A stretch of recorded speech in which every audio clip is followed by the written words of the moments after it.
here. We got 4 check marks in here. Let's get that 5th one rolling here before we're officially doing it. Pending.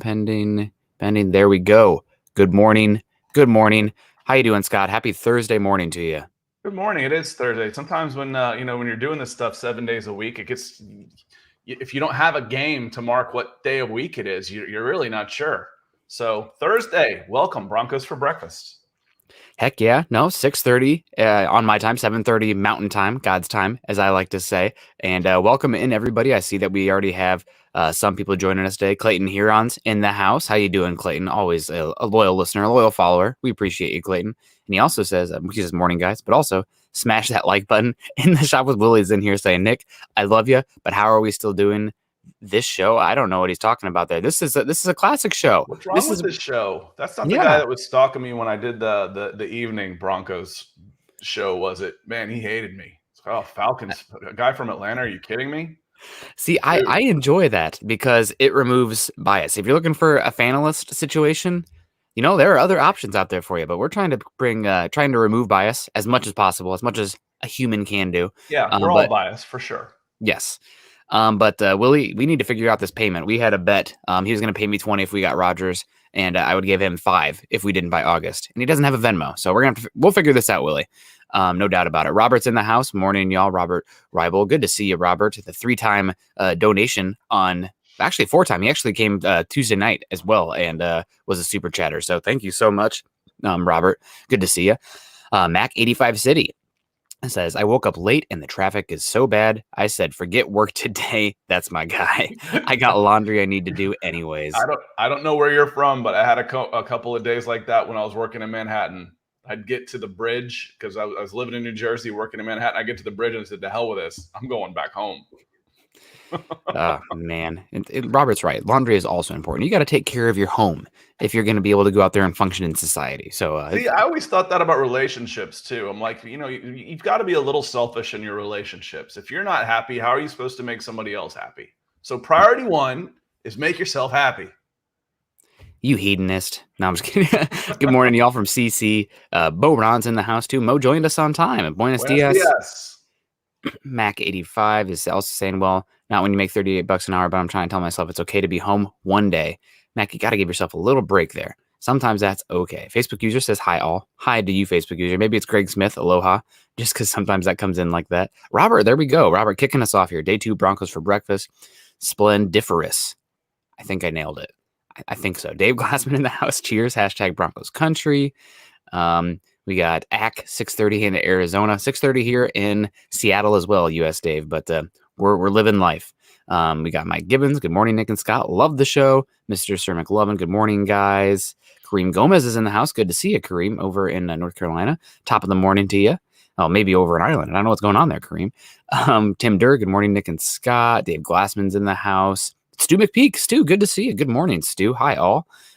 We got Clayton Huron also here. What kind of coffee you guys drinking this morning? I drink something called Cow Tipper from Iowa because they had a sale where we got like it for super cheap. I don't know. I'm in Seattle, right, guys? Let's get that out of the way. But I'm drinking a local roaster from Iowa. Cafe Brit Terrazoo, right out of the French press. Ooh, man. And Scott and I, we found out later, we've both been to Cafe Brit in outside of San Jose, Costa Rica, a little bit outside of that. Like the roaster, where they grow the beans is not right there, but I think the roastery is right outside San Jose. So beautiful. Speaking of beautiful, goodness. Stu McPeak coming with a $15 super saying, morning, guys. You're amazing, Stu. We love you. Thank you so much for the support, as always. Make sure, if you come up with a question, Stu, make sure, you'll go to the top of the heap, even if you didn't have one right here. Yep. And Moron coming in again. Mo, one of my favorite comedians, I don't remember who, I won't say comedians, but one of my favorite bits from a comedian was talking about getting older. And, I used to make fun of my dad. He'd say, what happened to you? He's like, well, I slept wrong. He's like, how'd you F that up? You're sleeping. They don't even put instruction manuals on mattresses.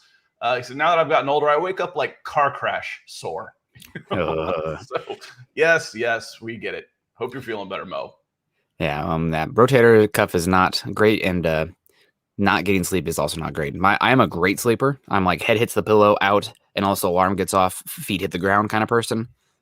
my partner, my wife, has a harder time with that. So I'm appreciating the sleep because I see the other end of it when you're not getting it as well. So, and I did say cow tipper. It's from Iowa. What did you expect? I never had a chance. They had to go with something like that. And we had one more here that I wanted to get to. Nope, that's it. Okay. Well, hello everybody, and we'll say hello to some other folks as well. We got to get to the matters of business here real quick. You can follow Scott on Twitter at Scout Kennedy and myself on Twitter at Nick Kendell MHH. Follow us also at Huddle Up Pod and at Mile High Huddle. This is, of course, Broncos for Breakfast. We'll be seeing you guys at 7:30 Mountain Time going forward. It makes the most sense for me to get my butt into work on time, maybe working a quick dog walk. So Scott's over there on East Coast, so it's what is it, 9:30 there? You got plenty of time. 9:30. I put in a decent day's work already, and after this, it's like 10:30. I'm done. I'm ready. You can put in a lot of work by 9 in the morning. So at 10:30, I'm like, whew, I'm done. I'm done for the day. Time for a nap. Really. But yeah, no, guys, we'll be joining you here 7:30 going forward. Hour-long show. We'll get into it as long as the chat's alive and there's stuff to talk about. We'll be stretching it out. Join us also on Facebook, guys. Facebook.com/Mile High Huddle Pod and Facebook.com/Mile High Huddle. Training camp is here. There's new storylines. There's things happening. Thank God this fan base, this team was ready to pull itself apart with all the hypotheticals and talking about the quarterback situation. But now we have new information to pull ourselves out about. So it's going to be great. It's a lot of fun. It's real new football to talk about. So that's awesome. If you guys are joining us on Facebook today, please click those thumbs up. The heart reacts. I see right now we got a heart from Dave Glassman. You guys, there's more hearts out there than Dave has, although we appreciate you, Dave. And likes from Benz Nugian, Thomas Murray, Daniel Height, Roy Osborne, and Clayton Huron. So if you guys aren't joining us on Facebook, click a react, care react, laugh react, wow react. The angry react. I don't know what's going on. And also, if you guys are joining us on YouTube today, please subscribe, like, and share. It's probably the number one way that you can support these shows is by subscribing, liking, and sharing, especially on the precipice of preseason and training camp. We have a chance to get a lot of new eyeballs on here and grow this community and make sure that Mile High Huddle is here to stay. Make sure that Broncos for Breakfast is here to stay. So if you guys can do that, that would help us a heck of a lot. Go over to Scott's channel. Also, we're on YouTube, youtube.com/C/Scott Kennedy. I'm going to drop his YouTube channel in the comment section now. Literally, all you guys have to do, click that. It'll take you there, and you can get all the football goodness, both American football and across the pond football even, over on Scott's channel. And Scott, I always like to give you, elevator pitch here. What's going on the Scott Kennedy page? Yeah, and then I feel like I need to be doing more. No, it's quiet right now. I'm just I do a lot of evergreen content, highlights and stuff from Senior Bowl, from high school, even some basketball stuff is in there. Bowl popped up for some reason. I got a who's here from TikTok, and there's like 180 likes on it. So there's a lot of stuff on there. If you post a comment or question, I will respond. I'm incredibly OCD about that. People that invite me into group chats, I say, forget it. There's no way. I cannot deal with that many notifications on my phone. Couldn't handle it, because I get back to you right away when you do something like that. So just to finish off the conversation about tearing up your shoulders sleeping, I get a side sleeper pillow about 8 years ago. It's super firm. I sleep on my side, and it changed my life. Seriously, changed my life. So look into those. Well, there you go. Some real world advice there. Throwing out free tips there. That's free, guys. The next one's not. Clayton's in here. Got the day off, so I can finally watch a live pod. Well, we're happy to have you here. US Dave saying, wait a few years, Nick. Hopefully it's a little more than a few years, but we'll see. Chase is in the house too. Good to see you, Chase. Here we go, fellas. Jake Gerard. Good morning. We have an extra player on the practice squad this year. We have a lot of good wide receivers. So yeah, maybe we can fit a player on the practice squad. That'd be a good way to go. Jeremy coming in, shoulders being sore from sleeping is the ultimate old guy problems. I'm with you, Mo. And here we go. Timder. Nick, what do you think of the center signing? What does this mean for Cush? I think it's just they're bringing in somebody that they are competent with that could be a backup center. I think it's more of a safety net for Miners. If Quinn Miners is not, up to snuff at the center position, whether it's something as simple as snapping the football or the pre-snap checks, now they have somebody that Peyton is familiar with, the former Vikings player as well. So I think it's more about having that backup center and also giving some competition for Austin Schlottman, because Miner's going to make the roster unless he commits, a felony.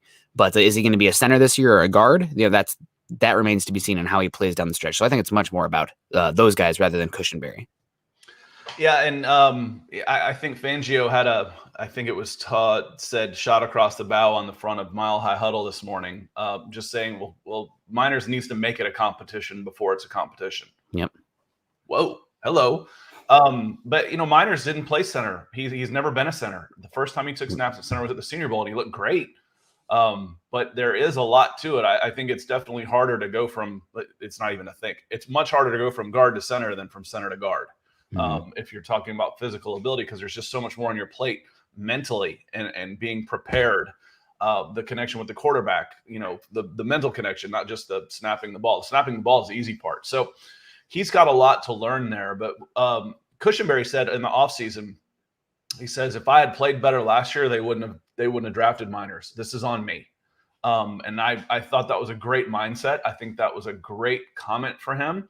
It's motivation for him. It's motivation for Miners. And kind of like we've talked about the quarterback position, with Miners coming in, the center position just got better because he will play better than Cushenberry probably played last year. It'll make Cushenberry better. It'll push Miners, and you can move Miner to either guard position as well. And in a pinch, you could throw him out at tackle. He played all three positions at the Senior Bowl and was able to do a job there. So he could be an emergency, not a starter. Don't get me wrong on this, but he could be an emergency tackle option too. Yeah, no, absolutely. A little bit short arm there for that, but what can you do? We got Robert Rival coming back in, double dipping already. 11 minutes into the pod. Scott, quick thoughts on the Gold Cup semis. USA, a blue collar type of old school performance to get into the semis. Very hardworking, not a lot of flair. Hoppy, who plays in Europe, you could tell he was one of the few Europeans out there playing for Schalke. Mexico should ease past Canada. Should be a U.S.-Mexico semis. I'd probably take Mexico in the final. One of my best friends back in Iowa City just moved back to L.A., but he is a huge soccer fan and a big Mexico fan, and we'd always get together and watch the USA-Mexico game. So hopefully USA will win. Mexico's probably a better team than the U.S. at full strength right now, but this isn't a full-strength U.S. squad. The best players now, finally, best young players in the United States are playing over in Europe, where they should be. The top level of competition. So there's only one European player that's even in the Gold Cup squad. So anyway, those are quick thoughts. The great thing about soccer is one game, low scoring, anything can really happen, right? Like that's one goal. Like an MMA fight. Yep. It's like, and that's why, I'm was never a huge fan of the playoffs. I like the long haul. Over the long haul, the best team is going to show, not a one-off type of thing. And they always said, well, every other sport has a playoffs. Well, not in the most popular sport in the world. They don't do playoffs in soccer. They do cups, but in the regular season, you play every team twice, add up the points, and there's your winner. And I like that because the games in the beginning of the season are just important as the games at the end. Yeah, no, absolutely. We have Andrew Morrow. Andrew, I don't have the ability to pull up the super sticker over on YouTube, so you're gonna have to describe it for us in grotesque detail. But Andrew with the $1 super sticker. I'm going to picture it's Drew Lock, because apparently Drew Lock won the day yesterday, according to most people. And I know it's a non-padded practice training camp, but if Drew Lock and Teddy are playing close this season, and that continues to be the case, let's even call it a draw. If it's a draw, for my money, the tie goes to Drew Lock. Drew Lock is younger. He is cheaper. He has 2 years of control instead of 1, and he has better tools, therefore perceived upside. So if it's close, he's the incumbent. Yes. You got to knock out the champ. If it's a draw, the champ gets to keep his belt. So you're not saying he's champ, but that's just how draws work when in competitions like that. The person who's already in the spot gets to keep it. You gotta knock him out of it. So but for all those reasons you said are much more important to why you want Drew Lock to win this quarterback competition. I think it was Lance I was reading said, well, if Teddy had completed this one pass, maybe he won the day. I'm like, all right, so we're one pass away from saying who won the day. Okay, so it's basically even. And again, Drew Lock and Teddy Bridgewater in shorts and no pads doesn't really matter. What was Lock's biggest concern last year? Under pressure, right? And you don't know that until we start seeing guys flying at you. Yeah, under pressure, ability to get off the first read, accuracy, turnovers. So I think the biggest takeaway that we can take away from yesterday was the fact that there were 0 interceptions. And I know that there wasn't that real pass rush, that wasn't padded, et cetera, but that's the biggest thing for me this year. I'm concerned about the secondary now, Nick. I'm just worried. Man, right training camp, right? If one side winning, that means another side's losing. So you don't know until you know. That's why I'm excited for preseason. And honestly, I really wish, I know they will never do it, but I would pay good money to have like all 22 or video access of those scrimmages. Like I think the Broncos are going up against the Vikings this year. I would pay so much money because I love just going through like the Senior Bowl tape, like from the top and just like breaking down those matchups. We'd learn so much about these players if we were able to get access to that. Now the coaches would never allow it because the drills, the scheme, technique, etc. It's top government secrets. But I would be way about that, and we'd actually get an idea of who these teams are.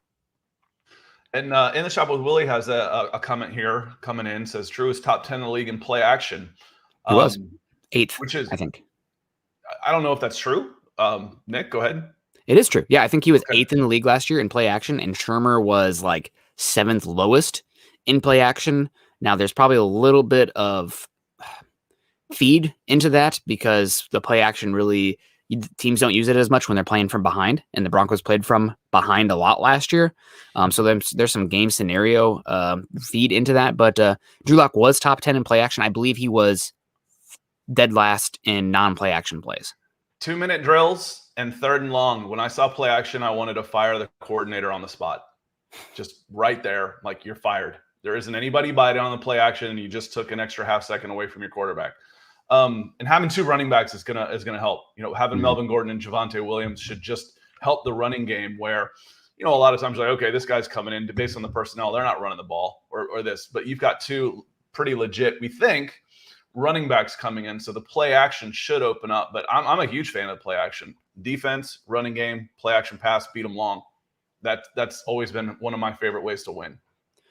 And do you have any reasons why you think Drew Lock would be so much better? Like the dichotomy for him between play action and non-play action is unlike it's unlike anything I've ever seen. Well, so what's play action supposed to do? It's supposed to freeze the defense for just a moment. So everybody should get an extra step if you're running a route, right? So especially the inside linebackers and the safety. That's where it's going to be the double safeties on top. Those are the 4 players. They're going to be most affected by play action. It also stops the pass rush a little bit. So if they're not pinning their ears back and going after them, so you've got a synergy here. If you've got the worst quarterback under pressure statistically, but he's good under play action, what's that tell you? So, well, how can we protect him? How can we get him some more time? How can we freeze that defense for just a click? And play action was good for it. But like you said, if you're playing from behind, that can become a trouble. And if you're throwing interceptions, giving the ball up, or giving up big plays on defense, play action kind of goes out the window. Those are things that we think can be fixed this year. Yeah, and you mentioned the middle field of passing. Drew Lock has been much more efficient there versus the likes of throwing it outside the hash marks. That's probably part of play action. Also, typically play action plays, and we see it a lot with Kyle Shanahan's trees. It's easier to get that first read open on the play action plays, just to get that primary receiver, the first read. That's where the ball goes most of the time. Especially if you're booting, if you're bootlegging out there, the naked boots, you should have at least 2 guys coming with you. You can go long on an out or dump it underneath. Yep. But that's another one because Drew Lock also hand in hand, not bad going to his first read last year. Really struggled his percentage, his quarterback rating, QBR, both of them were pretty close to the bottom for second or third read. So all those things probably go hand in hand, right? They all feed into each other. They all tell a similar narrative. But we'll see what's going on. And we have Michael in the house. Michael Ronquillo always supporting us. Good morning, Nick and Scott from Broncos for breakfast. Broncos football is back. Go Broncos. And you talked about it a little bit earlier. I'm looking for it. Somebody mentioned the likes of trading Melvin Gordon. Here we go. It's Mo Ron. You mentioned Melvin Gordon, so this one piqued my interest. Do you guys think the Broncos could get anything for trading Melvin Gordon to the Rams? And obviously the Rams right now, a running back situation is somewhat perilous. And that's a team that's very much predicated on the ground to run that Sean McVay offense. We saw it with Todd Gurley. That's when they were at their peak of offensive performance. They do actually have a quarterback now that isn't a wet noodle back there in the pocket. But Melvin Gordon to the Rams, what do you think? He's a free agent after this year, and he's a little on the expensive side. Mm-hmm. I think that would be a tough sell. So, what are you getting back? Again, the Broncos have so much room under the cap that I think you'd rather have the player, right? You'd rather have another experienced running back than try and, why would you make that move if you were the Broncos? Yeah. What's your upside there? What would you try to do? He's a free agent anyway. You're not clearing up cap space for this year for any particular reason, and you wouldn't get much of a return on him. Yeah. I'd rather have Melvin Gordon for 1 year. He's probably more valuable on your roster right now than he would be whatever you bring back. I know there's like some conversation with somebody like Tim Patrick. Like if, let's say, the Saints offered you a 3rd round pick and a 4th round pick in 2023, you're going to lose him. He's cheap right now. You're getting back, 2 potential quality players that could develop into starters. I mean, that's one where you're like, oh man, let's see how Tyreek Cleveland's looking. Let's see how Seth Williams is looking, KJ Hamler, and maybe you can part from him. But given Melvin Gordon's 1-year contract status, the expensive side of him, that you're probably going to get only, honest to God, you're probably only going to get like a 6th or 7th round pick for him. Right. Maybe. That's where it's you're just not getting to get equitable value compared to what he would bring on your roster, even though we are excited about Javonte Williams this year. But you need 2, especially in a 17-game season. You need 2. So I think you're much better off, unless you got somebody up and coming that is going to be another starting caliber running back. But I don't think that's the case with Denver. You've got 2 now. That's a luxury. Yeah, I am excited to see what Mike Boone can do this year, but that's a more special teams overall player bringing him here. And we got Greg Smith. Good morning, fellas. Good to see you, Greg. And also, I think it might have been Peter Middleton earlier with the Facebook user that we couldn't tell. So does it work now? Still say Facebook user. Nope, Peter, you're all good there. Good to see you. CC's in the house here. Says, don't mind the addition of Tedrick Thompson. Been an all right nickel/safety when given the opportunities. I think he adds good competition to the safety room. Although I think he's just a versatile defensive back body.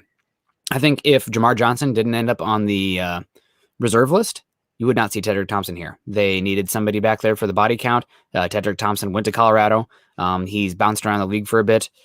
Maybe he will make a spot here, but I think it's just as likely he's just kind of, holding a place right now until Jamar Johnson's back. Camp body. Yep. But, that's good for him to get in shape, get seen. These coaches are moving all over the place all the time. Mm-hmm. So it's almost like sending out your film when you're an actor. Here's my latest work. It didn't make the cuts, but here's my latest resume. So it's good for him. He gets paycheck for a couple of weeks, right? Yep, exactly. So good for him making some football for a little bit. Staying in the league. Clayton Huron in the house saying, we have so much talent this year on both sides of the ball. What do you guys think? Well, training camp day 1 with no pads, it's kind of hard to surmise that much, especially because they're going against their own teammates.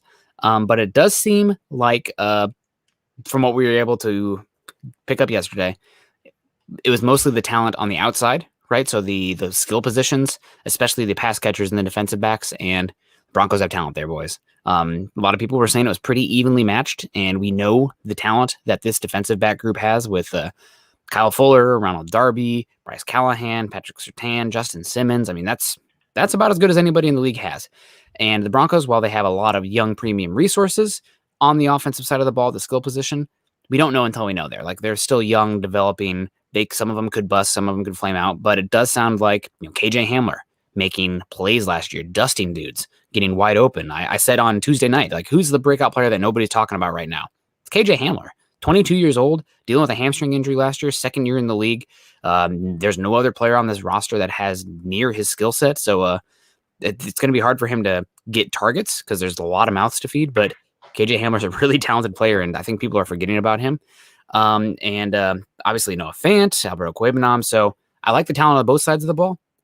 That being said, it's going to be a little bit before we find out about the trenches and the quarterbacks. And I was going to say, even on the defensive side of the ball, the defensive line, when we went through the interior line in a 3-4, it wasn't overwhelming. Of the 3 units, it was definitely the 3rd.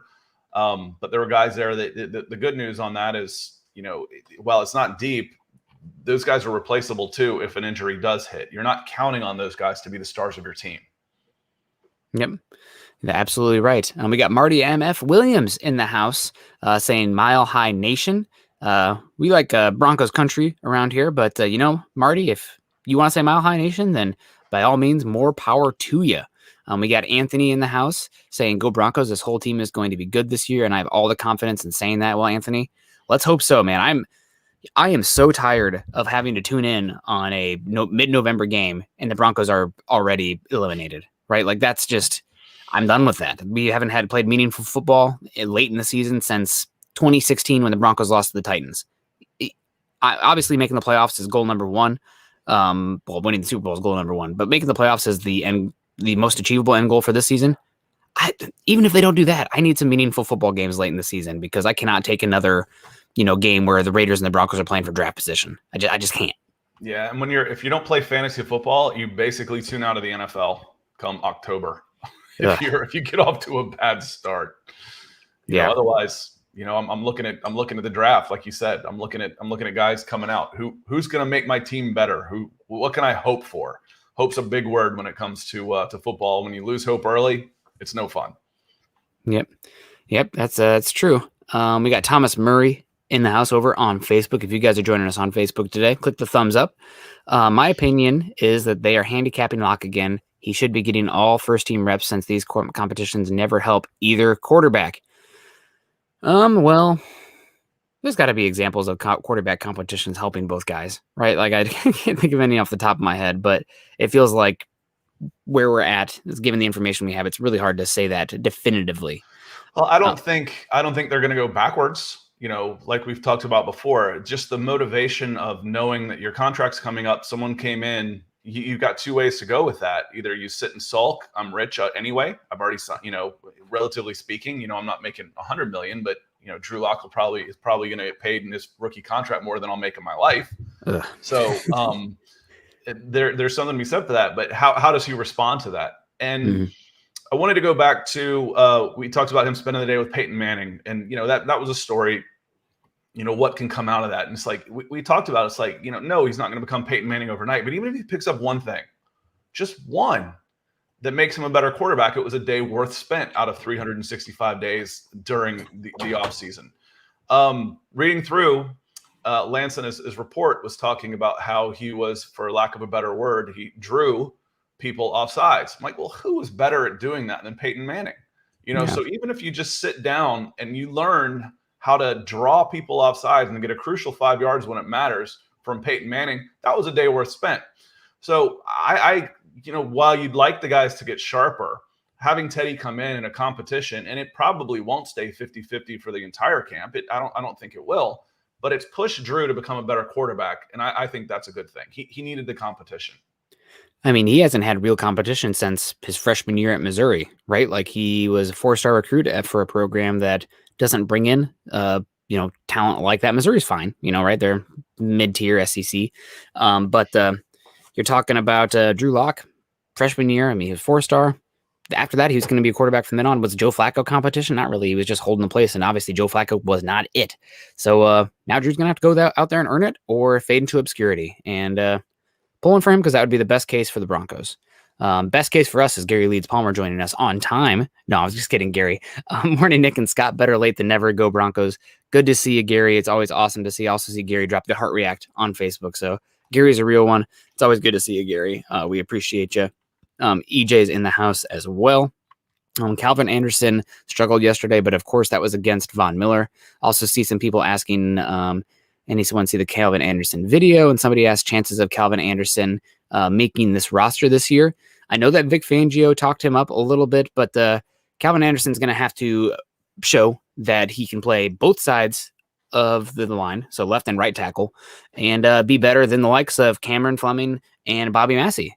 And if he can't, he'll be probably gone.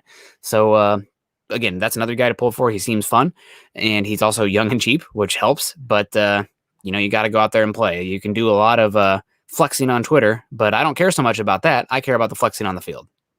Well, and it works kind of both ways with the young and cheap. It is if you're good, but it also means you're expendable. Sometimes it's nice having that big dead cap number next to your name. It means they can't get rid of me now. So Broncos 17-0, our most optimistic Denver Broncos fan. Glad you can make it. Hope you were here last week when we said thank you several times for the always generous donations to the show. We certainly appreciate you. And we're glad you're here. 17-0 might be a bit much to ask for, but I think a playoff run is definitely in the cards. Yeah, I would say so. You never know, right? That's everything's a possible reality until it proves otherwise. We also have Peter Middleton in the house. Peter, maybe I'm reading this one weird. Well in UDFA that's starting well in training camp. Who is the UDFA that's starting well in training camp? Is there an undrafted free agent that's got off to a good start? Well, I didn't hear anything yesterday from undrafted free agents, but I know that earlier in OTAs, Sean Byer was actually the one that was probably making the most noise. Maybe Andre Mintz as well as another one who has a chance, given Jonathan Cooper's 7th round status and the heart surgery that he had.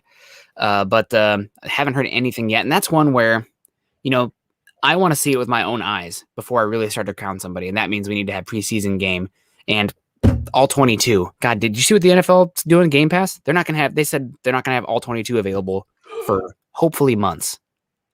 No, I did not see that. I didn't. Oh, man. What I did see, though, was in the shop with Willie's comment coming in with the super. It says, if Drew can't beat out Teddy, trade him. I agree. If you can, I think Nick and I both said if he can't beat out Teddy, he's not going to be around for much longer. He'll be on he's got one more year on his contract, 2022. But if he can't beat out Teddy, he's not going to be around in 2023. Just plain and simple. Yeah. I guess if Drew can't beat out Teddy, there is a reality where Teddy comes out there and he's just kind of milquetoast and you kind of need something else for the offense. And because maybe Drew being benched for a little bit and coming back out and being like, man, I actually have to maybe something would click. So I don't know if I would actually trade him if he loses outright to Teddy, especially with how the season can go. No, and I think of it as if you can't beat him out, I think of that as a finality. Like, if he eventually beats him out, that's still beating him out, even if it doesn't happen right away. So when I think of him, you're not going to re-sign him as a contract to be a backup. I think Locke would still want a chance at a place somewhere else, and Denver would need to acquire another quarterback for 2023. So what we said about this quarterback position is if Teddy Bridgewater wins this quarterbacking job, Denver's going to have a new quarterback completely different in 2023. He might do it for this year. He might hold the position for 2022 as you draft a guy and let him sit for a year. But if Teddy Bridgewater wins this job this year, you've got a new quarterback in 2023. Yeah, absolutely. Absolutely. Dave Glassman in the house. Who was the receiver that caught 2 touchdowns yesterday? Can't remember his name. Hadn't heard of him before yesterday. He was here last year as well. He maybe even the year before that, but Trinity Benson, undrafted free agent from a couple of years ago. Had a good day yesterday. A long way to go. So just because he caught 2 touchdowns yesterday doesn't mean he's going to average 2 touchdowns per game, but another talented wide receiver on this Broncos depth chart. Maybe yesterday was his day. Maybe something, will come of it. And Peter, thank you very much for the stars, Peter, keeping us on the toes, letting us know what's going on. We got Kayleon Green in the house saying, yo to you, Kayleon. Hope you're doing well. And we also have, there's a question here from somebody asked a question about dime package and the Broncos using dime package more going forward. What are your thoughts on that? I know that Vic Fangio if the Broncos primarily play dime, who do you see as the main inside linebacker on the field, Johnson or Jewell? That's a question for you. Yeah. Which one of these guys is better in coverage? It has better lateral movement? I think it's actually Josie Jewell, but he's quick, but he does not move does not actually gain ground very fast. If that makes sense. And you don't necessarily have to have a typical inside linebacker play in the middle. You can put whoever you want to in that spot in dime package. Their primary job is going to either be covering a back or matching up with a tight end coming out. Yeah, no, that's I think the biggest thing is it's whoever's going to be wearing the green dot, right? Like last year, it was Alexander Johnson calling the plays and whatnot. Doesn't mean that'll be the case this season, but whoever is the one that they're most comfortable with bringing in the plays, that's the one. So, and I see it was CC, wasn't it Hinton yesterday or Moron? Excuse me. No, but I just checked Twitter. It was Trinity Benson who caught the 2 touchdowns yesterday. So, as much as we would have liked it to be Kendall Hinton, given how much we're pulling for him after having to play quarterback last year for the Broncos. It was Benson yesterday. So there we go. Be interesting to put Patrick Surtain in the middle of a dime. Yeah. Do you think he could hold up as an inside? This is my wild card, but you're looking at a 4. If you're in a dime, you're looking at a 4 receiver set and a single running back. Say, and if one of those is a tight end or the running back, why not? That would definitely be interesting. Well, they have a lot of good cornerbacks. We know that Patrick Surtain played well and succeeded as a star backer at Alabama his freshman year. So while that's not playing in between the tackles per se, he has played closer to the middle of the field, and the hash marks are wider in college as well. So, playing in between the hashes sometimes. So it'll be interesting to see what he can do there. I'm really excited to see what can happen with Surtain this year. I know that a lot of people are in their feelings about Broncos passing on a quarterback in the draft, but Surtain's going to be a good one. And hearing Justin Simmons talk about him, seeing what he looks like on the field too. I mean, I don't want to throw too much of a hype out there, but I'm getting some Charles Woodson vibes from him, which is crazy. I know. God bless. Calm down, Nick. I hate to be that overhyper, but he's good. So actually, In the Shop with Willie came in again, and I was wondering what he meant, why he was mad at me again. It was because he had the same comment as I did. See, we think alike. I'm a decent person to like, I promise you. But no, I think that would be interesting. I mean, we're talking about a guy who's 6'2", who's going to play 210, 215. If you're looking for a guy in the middle of the field in coverage, he's going to be off the line of scrimmage. Who's coming to block him? You've got your line, but you got your defensive line and linemen and linebackers to hold up a pulling guard or a center that comes out and wouldn't lay a finger on him anyway. When I was playing the little bit I played of football, when I was playing safety, if I saw a lineman come at him, the ball was going this way, I looked this way and then would just juke him. There was no way I was taking that guy head on. So he never touched me anyway. So it would be interesting. And we've talked about how much I like Surtain since January. And part of it is because he's tough. He's fast, physical. He's good in coverage. What's not to like? Smart, young, also, I think 20, 21 years old. A lot of upside there. Versatile also. I mean, if Surtain doesn't work as a boundary corner because he doesn't have the twitch, he's going to end up being a Minkah Fitzpatrick-like safety. Really, that's worst case scenario for him. So I'm excited to see what he can do here, and having multiple blue chip building block players in that secondary now, with Justin Simmons, Patrick Surtain, maybe Kyle Fuller, maybe Ronald Darby, but you're really starting to build something there that actually has a chance to be sustainable year to year. Now, are they going to be the best defense every year? No, but with the building blocks they have in the back seven now, in the defensive backs, as long as they have not just absolutely pathetic pass rush, they should be okay in that department year to year, which is pretty hard to say. C. Finnan coming in here saying, can't wait for the season to start. A newbie NFL fan here and fell in love with the Broncos, learning the game every day. Well, welcome, C.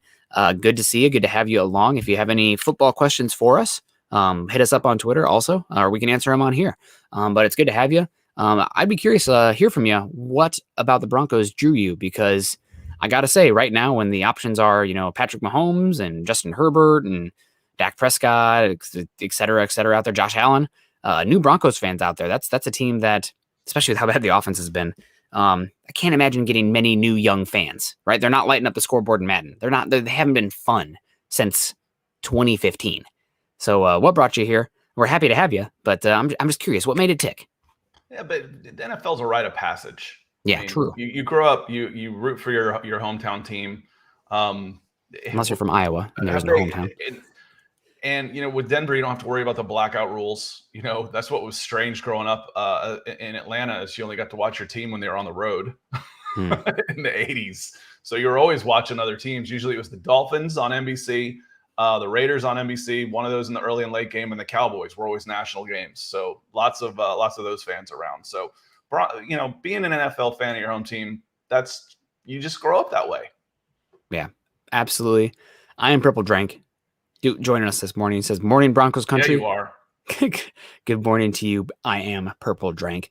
Another day closer to Broncos football. Let's go. Broncos football is here. What do you mean closer? It's here. It's maybe it's not, games, but it's new stuff that we can analyze and pick apart and, not go down the same old narratives, right? It's a good time.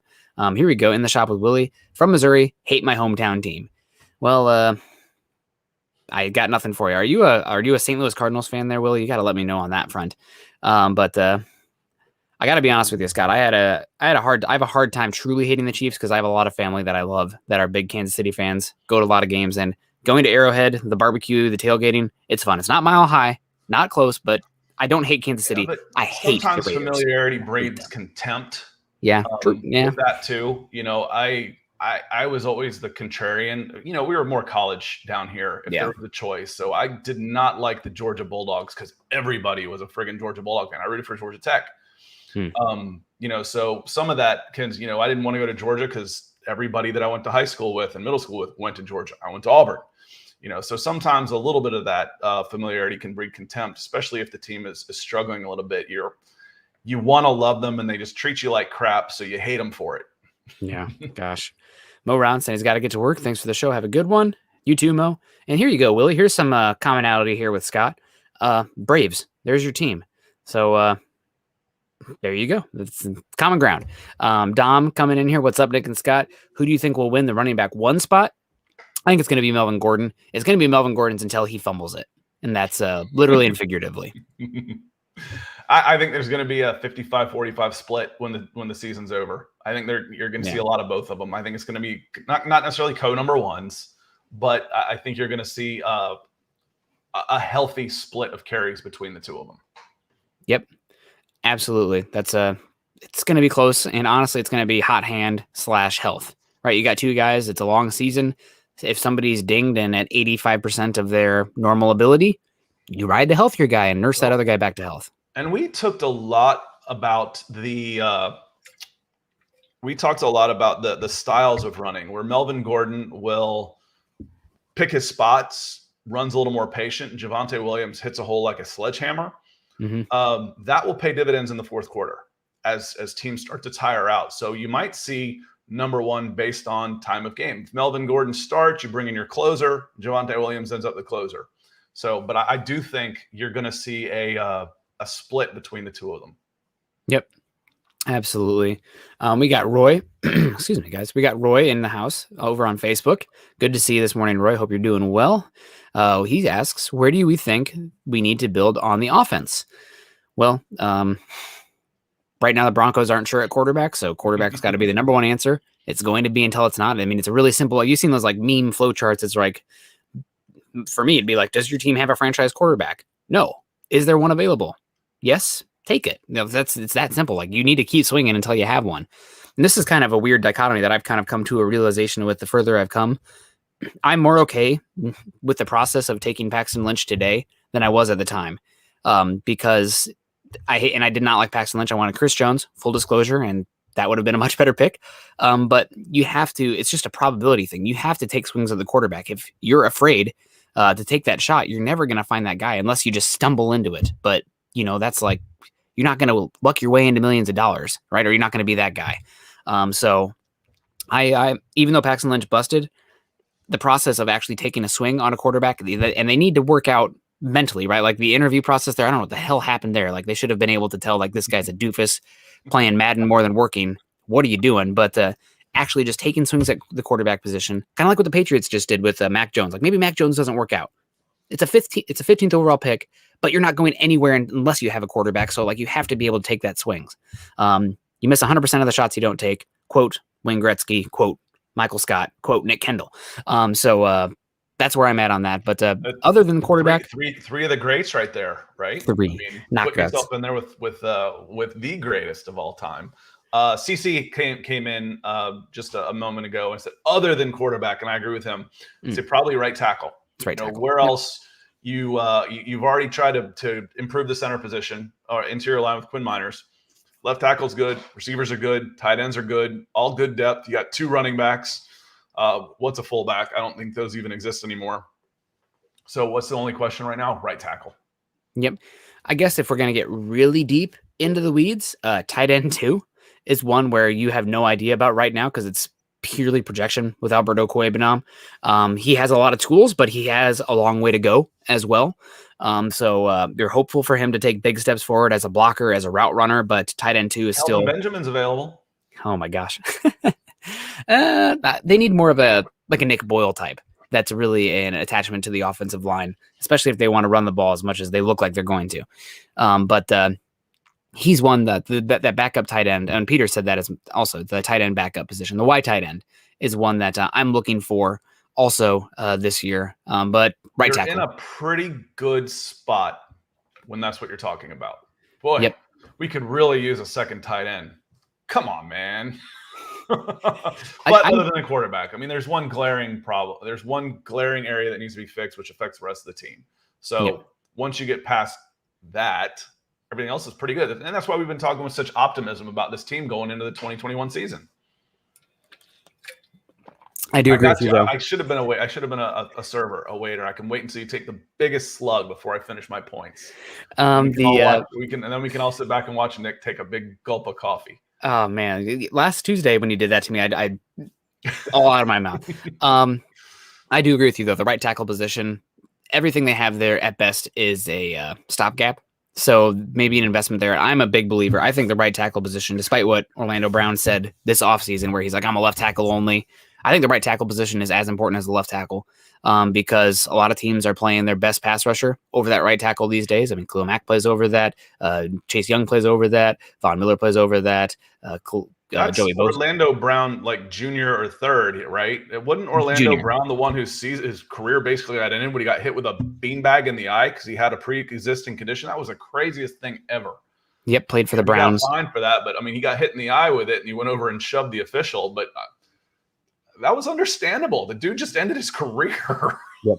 Nope, I mean, you can't touch the official on that, but you know, he responded, I think, with some restraint considering the ramifications of that.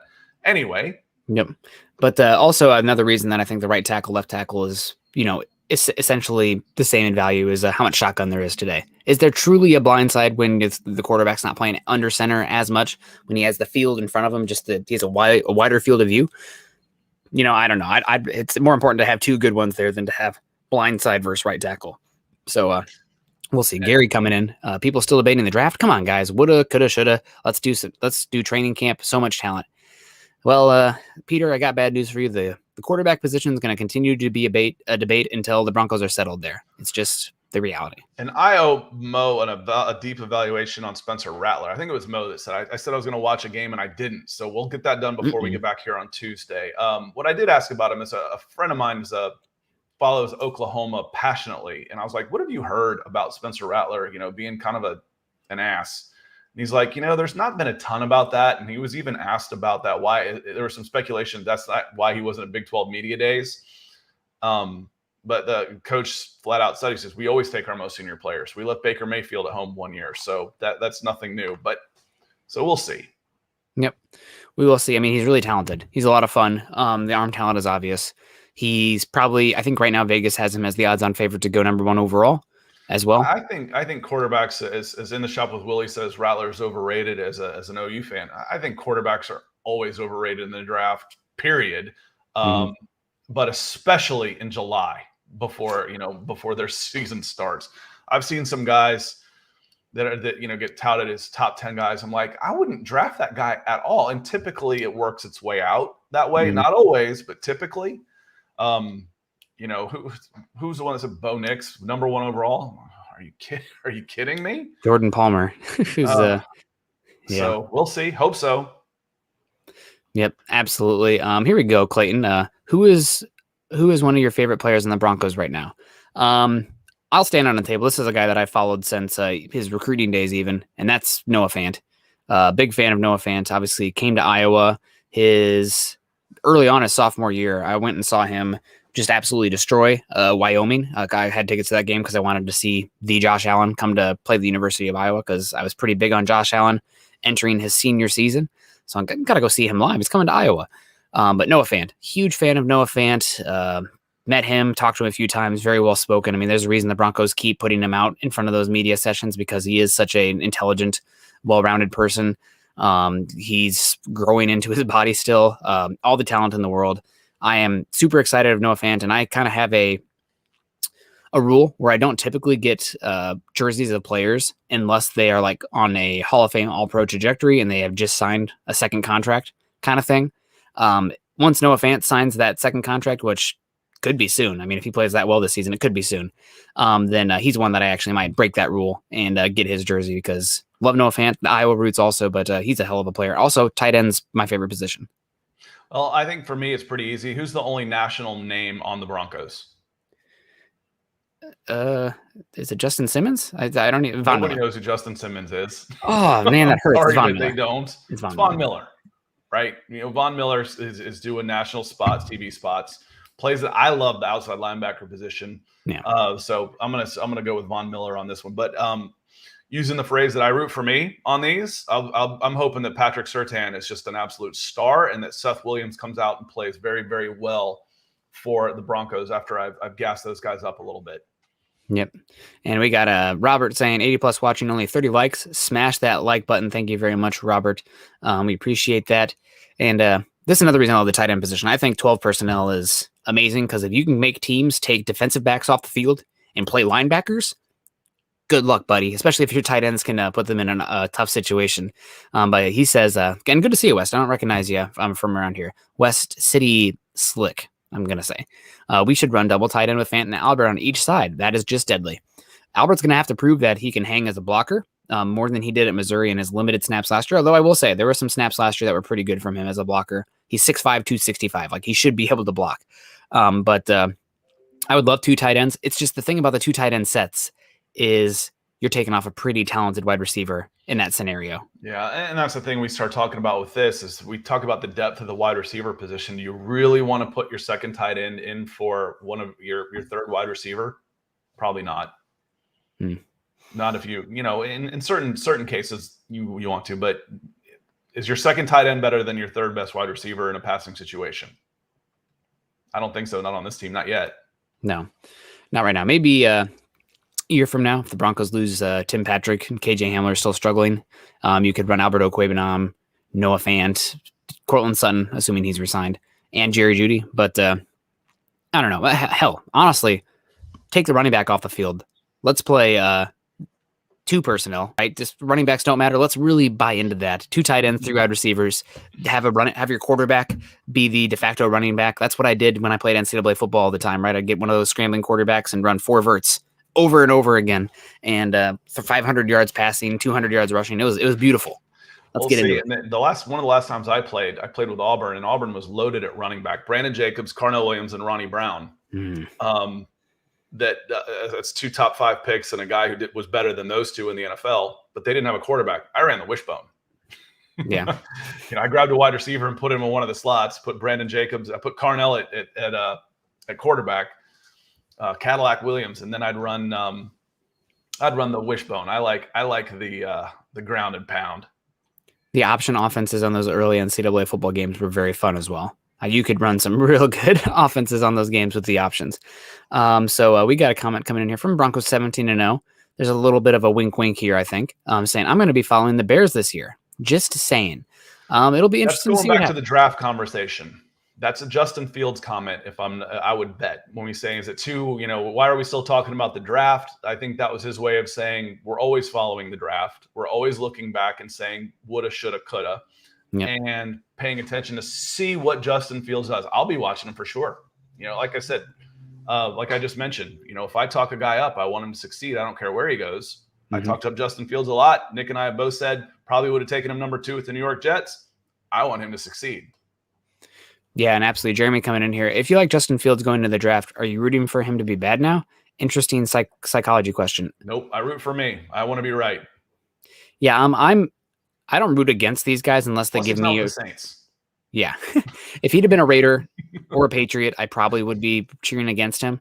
But it's unless Justin Fields gives me a reason to cheer against him as like the person, I'm not going to be cheering against almost any of these guys. Caveat, unless they're a Raider or a Patriot. But that's about it. He's a hometown guy for me too. I root for almost all the Georgia kids, no matter where they go. Yep. Absolutely. In the shop with Willie coming in again. Thank you so much. Saying I'd be re-signing Sutton today. George Payton did have a comment on that topic where he said that we need to get these guys through camp first to make sure everyone's healthy and good to go before we're approaching them. And that includes Bradley Chubb as well. But It will be really interesting to see. I'm really hoping Sutton will get paid. And based on George Payton's comments in the past, Sutton's very high on their list. I think George Payton and this team believe Courtland Sutton has a chance to be one of the best wide receivers in the NFL. He does everything right. He's honestly almost as quarterback independent as a wide receiver can be given his skill set. So I definitely think they're going to re-sign him today. Maybe not, but he's one who deserves to get paid, and he will get paid. And Willie's right. Sutton will never be cheaper than today. But for that same reason, why wouldn't Sutton wait to sign as well, right? Like he's betting on himself. It's a risk for both sides. If he doesn't come back the way you want him to, and you re-sign him now to a bigger contract, now you're strapped with that contract for a while. So it's a risk either way. I'd get a look at him in camp and say, yeah, we still want to be the guy, and get him some guaranteed money.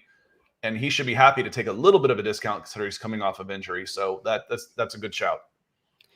Tim Durr, who is this year's quarterback bust? Tim, you're gonna have to let us know if you mean the 2021 class, so or 2022. Lawrence, okay, this last one. Fields, Lance, Jones, Wilson. I think it's a toss up right now between Trey Lance. Trey Lance, with what they gave up to get him. Mm-hmm. Holy cow, he better be phenomenal quickly. That was 3 first-round picks to move up to take the third quarterback in the draft. That's a lot of pressure on him. And does anybody succeed with the Jets? Anybody? I'm going to go with Wilson. He kind of has he's the only unsigned first-round pick right now. That's one of the things. New York media eating him up as well. That's a place where a lot of players' careers go to die. And also he already has distractions. I don't know if you've been following, but his mom and him have been having weird little Instagram spats where his mom had like the weirdest YouTubes or Instagram story where she's like, people have been reaching out to me and their only reason to live is my Instagram account. And he's offered his mom a lot of money to shut her Instagram down. Just shut up. Yeah. And Jeremy says here, I say Wilson based on Shuley is a Jet. I mean, seriously, Sam Darnold they overpaid for him anyway. He should have been a second or third rounder to begin with, but then you're going to the Jets. You never really had a chance. So maybe they'll be the ones that turn it around. And, I say something like this and, Murphy's Law, they're going to be a playoff team. But if I had to bet on anybody right now, I'd go with Zach Wilson. Yep. Same here. And the thing about Trey Lance busting, because of his running ability, I think it's pretty hard for him to outright bust. Like he's too natural of a passer to like Tavares Jackson himself out of the league, kind of like, oh, he's an athlete, but there's no real passing ability there. And also you have Kyle Shanahan, who with the under center offense, he's going to be set up to succeed, right? They have weapons. They have a good offensive line. They're always going to have a strong run game. Now that the quarterback's an option off that run game, I'm really excited to see what Trey Lance can do there. You're talking about bust. He has a chance to be the best quarterback in this class too, because of the situation. What have I said 100 times? The quarterback's position where the coach is as important, if not more important, than the player. Yep. So, what have you mentioned about Trey Lance? So, what I keep hearing on there was system, coach. He's going to be put in a position to succeed. Whereas Wilson, who knows? Justin Fields, I think, is in a good situation where he came down a little bit, but still went to a better team. And that's part of it also. Can Trevor Lawrence stay upright in Jacksonville? Can they protect him a lot? Being a number 1 overall pick, not everybody ends up Troy Aikman where they go 1-15 and go on to a Hall of Fame career. A lot of them get their brains beat in and disappear by the time their rookie contract's over. So while it's nice to be the number 1 overall guy, that usually means you're going to a pretty crap team and there's a lot stacked against you. I did see that there was some graphic where I think it was 1 possession games last year, or like ones where it's like came down to the very end and ended up losing, and those tend to be average year after year. And the Jacksonville Jaguars like on the far left of the bell curve, so you should expect some regression to the mean. Unless you're an Atlanta sports fan, then you just expect to lose those at the end. So I think Atlanta had 3 statistically impossible losses last year to start their 1-7 season. That AJ Terrell interception drop in the end zone versus the Chiefs still haunts me. That one upset me greatly, Scott. I was that really was at the end, and then at the beginning of the year, Todd Gurley, if he goes down instead of scores, they win. He scores a touchdown and loses. It's just crazy stuff. It's one of those things, though. I try to twist it in my mind to rationalize it, but you got the 4th overall pick. Maybe you should have taken a quarterback being that high, but you ended up with Kyle Pitts, and maybe he's going to be a generational talent. And if it wasn't for this bad season, it never would have happened. I mean, I do that all the time with the Josh McDaniels era. Did it suck? Well, yes, but go ahead. You'd be willing to have one of that if you got the guy that could lead you, and maybe that's the guy. I mean, remember the Spurs have one tank. San Antonio Spurs tank one season with David Robinson, and who they get? They get the number 1 overall pick and pair Tim Duncan with him, and go on and create a dynasty. Yep. This is an Atlanta team. There's been one championship. That was Atlanta United, and by God, they're paying for fooling the gods on that. They're paying for it desperately. Every single position on that roster has gotten worse. So unfortunately, we're used to it. There's the obvious one in the Super Bowl, but in the '96 World Series, you're up 6-0 in Game 4, and below that one, 3-1 on the Dodgers last year is it's just part of the DNA here, unfortunately. Well, I again trying to rationalize things that happen and trying to toxic positivity, but Josh McDaniels, right? That terrible era, Spygate with the Broncos filming another team. I think it was the 49ers over in Europe. The Broncos suck with him, but because they sucked with him, they get the 2nd overall pick. They get Von Miller, who's on his way to the Hall of Fame here. And honestly, because of Von Miller here, there's a cascade of effect of other players, good defense, and Peyton Manning ends up coming here. And there's probably, honest to God, if you don't have those bad years with Josh McDaniels, I'm not sure that things proceed as such where you end up with Peyton Manning and get that run. So, and part of that's having a good franchise. Part of that's having a good franchise, ownership, and all that stuff around you. Which the Atlanta teams haven't always had. I think Arthur Blank is a good owner, and this is still the Arthur Blank ownership's been a golden era of Atlanta Falcons football, where the Denver Broncos have reached that, no pun intended, but reached that summit several times. The Denver Broncos are a good franchise, and that's so that the sustain, if you have a dip, it shouldn't last, and you should come out of it stronger, which is frankly what the NFL tries to set you up for, is reward you for losing. Unless you're the Packers, who have a Hall of Fame quarterback for going on 30 years now. Which only 2 Super Bowls at least. I'm like, did Bart Starr, hand it right off to Brett Favre? They had a few years of inadequacy. No, I'm kidding. Yeah, but they've only had 3 quarterbacks in their history. Yeah, man. Well, it does sound like the Aaron Rodgers situation there is going to come to a close after this year, so we'll see. Probably last one here before we get on out of here. Not so bold prediction. We win 4 of the first 6 games and finish 10-7, 9-8. And I see Nick eat crow all year. Well, first off, I'd be happy to eat crow. It's my favorite meal, especially as long as it's deep fried, though, right? It's got to be crispy. There's so many crows here in Seattle. It's crazy. They're way too smart, too. But I will also add that finishing 10-7 and 9-8 does not mean the quarterback was great. I am old enough to remember the 13-3 Bears with Mitchell Trubisky, and the I think it was also 13-3 Jaguars with Blake Bortles, right? Like having a great quarterback is probably the easiest way to have a good team, but you can win games even if your quarterback is less than stellar. So, or we'll lose them. Go ask Houston Deshaun Watson.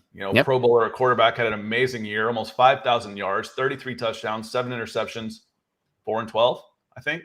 Yep. And I think in the Shop with Willie, we did a show early predicting the schedule, and I think we both predicted better than 10-7. I had them at 9-8, but I had them with a slow start. Mm-hmm. A lot of those road games, a lot of AFC North games, the Ravens and Steelers still always scare me. The Browns on those type of games on the road. I had them with a slower start, like almost starting like 2-4, but then going on a run. And I think I had 11-6 at the end. Counting on the QB play to elevate 2 teams out of the 30s, which would be a big improvement. Yep. But we'll see. I mean, it's just so hard to predict the schedule. And it's the reason why Vegas is hard to put a line out there. I think they're at 8.5 for the Broncos because they don't know about the quarterback. So we'll see. Peter Middleton, 10-7, just sneaking in the playoffs. Very possible. Well, we just need to keep expanding the playoffs until everybody's in it. There we go. Skip the regular season. There we go. Well, can't expand this show anymore, guys. We got to get on out of here. That's going to do it for Broncos for Breakfast. We will see you guys again next Tuesday at 7:30 Mountain Time. Make sure you're following Scott and I on Twitter, Scott at Scout Kennedy, and myself at Nick Kendell MHH for all their football content. While you're over on Twitter, also follow us at Huddle Up Pod and at Mile High Huddle. If you guys are joining us on Facebook today, first off, thank you everybody who's dropped the heart and the like react. I see Kevin Lynn, Zebulon Omega in the house, Aaron Paulson, William Goldsmith, Riley Mallory is in the house, Jeremiah Rosebaum, George Boston Monty. We got some loves coming in too, some hearts. James Blakely, Gary Leeds Palmer, Greg Smith, Steven Tobacco, Dom Hamilio, Kareem Gomez, Dave Glassman. So thank you guys. If you haven't dropped a heart react, laugh react, care react, whatever, please do so. Join us at facebook.com/Mile High Huddle, as well as facebook.com/Mile High Huddle Pod. Guys over on YouTube, make sure you subscribe, like, and share. And also, while you guys are joining us on YouTube, go over to Scott's channel as well, youtube.com/C/Scott Kennedy. Dropping the subscription there. Also, you guys can just click that. It'll take you right to his channel. That'll be great if you guys would do that. Also want to give a shout out to everybody who joined us today. Hopefully we get everybody here because there's a lot of you guys contributing and we really appreciate that. Robert Ribel coming in many times. Thank you very much, Robert. Stu McPeak was in the house today. Mo Ron was in the house. In the Shop with Willie, dropping many little nuggets here and there. Thank you very much. Gary Leeds Palmer, I believe, the Superstars. Peter Middleton with the Superstars. Broncos 17-0 also. So everybody who joined us today, dropping those super stickers, superstars, everything. We love y'all. Some more comments here before we get on out of here. Jeremy saying, great show, boys. See you on Tuesday. Michael in the house here. Great show, Nick and Scott from Broncos for Breakfast. Go Broncos. Tim Durr saying, have a great day, guys. US Dave, now back to bed. I've had too much coffee to do that. I need to get the dog for a walk to sweat out the coffee. Robert says he has one last super chat. Well, if it's coming, we'll do it. And Willie, we're going to figure out something for the for that money. I got to get you your $5. I'm a man of my word. We're just gonna have to figure out the means. Maybe I'll have to have my significant other. She has a PayPal account. Get that over to you. I have the Venmo. She has PayPal. US Dave saying most enjoyable MHH pod. Man, that's really nice of you, US Dave. Sorry it's at 6:30 your time, but I'm up here bringing the energy at 6:30, so I don't have that much sympathy. But he says thanks and go Broncos. And he said Robert's one last super chat was already posted. I'm scrolling up, Robert, and I do not see anything beyond Peter Middleton's last one here. Oh, here we go. $5 from Robert. Awesome show. This is a great way to end it. Thank you very much, Robert. Awesome show, guys. Perfect way to start my Thursday. Take care, Broncos country. Take care, Broncos country. Love y'all. Stay safe. And we will see you guys next Tuesday. Go Broncos.